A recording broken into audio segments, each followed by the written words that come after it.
Naglabas ng weather alert ang National Meteorological Center ng China dahil sa matataas na temperatura na nararanasan sa ilang rehiyon sa bansa.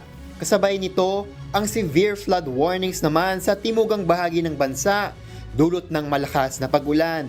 Nagbabala ang Beijing na maaaring umabot sa mahigit 37 degrees Celsius ang temperatura sa syudad sa araw ng Lunes at Martes. Inaasahan na mga abot sa 40 to 42 degrees Celsius ang temperatura sa Liaoning Northeastern Province ng China.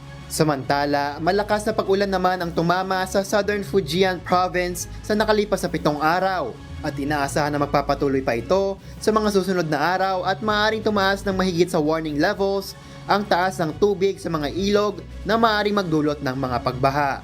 Miguel Rey de Leon, humahataw sa Balita Ngayon.